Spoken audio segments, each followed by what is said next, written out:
এই গোলাপ হচ্ছে ভালোবাসার প্রতীক, সামনে রাখবেন যেন অপাত্রে ফসকে না যায়। ফুলটা দেখি ঘুরে ফিরে আমার কাছেই আসছে।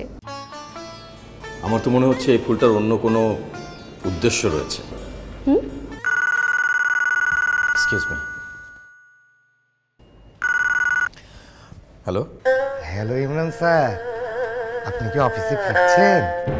না, এখনো ফিরিনি। কেন, কোনো কাজ ছিল? তা তো একটু ছিলই স্যার, ওই যে দুটো ফাইল নিয়ে স্যার।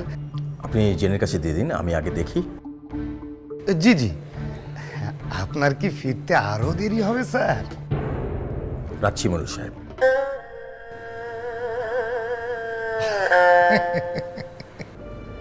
কোনো সমস্যা? মানে আপনাকে বিপদে ফেলে দিলাম নাকি? আরে না না, বাদ দিন তো। ফুলটা কিন্তু আপনার আর আমার বন্ধুত্বের সাক্ষী হয়ে থাকলো। একদিন আগেই বেচারার অন্য কিছু সাক্ষী হওয়ার কথা ছিল। মানে মানে বুঝিনি।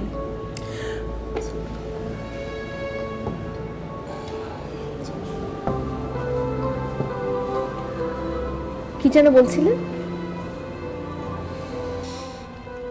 কফির ঘ্রাণটা কিন্তু বেশ আসছে।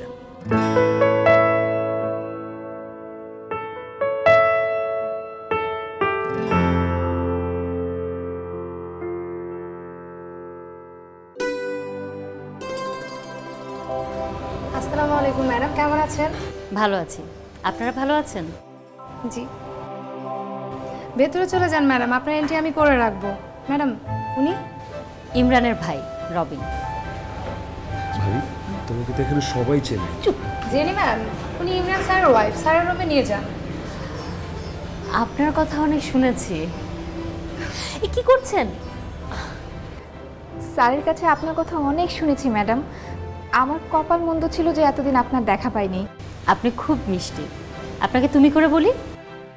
অবশ্যই বলবেন, আমি তো আপনার ছোট বোনের মতো।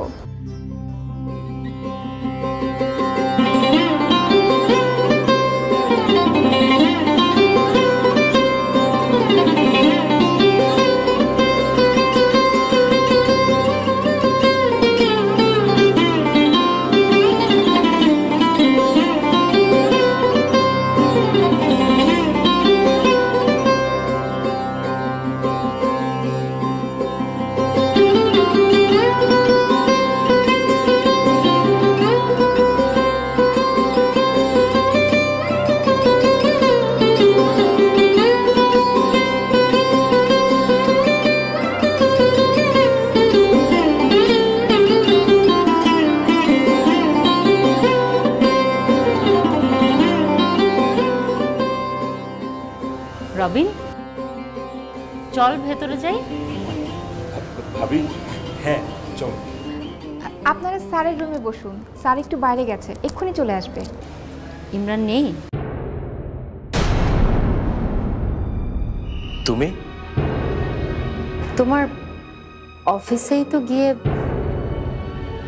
কে জানতো তোমার সাথে এত তাড়াতাড়ি দেখা হয়ে যাবে?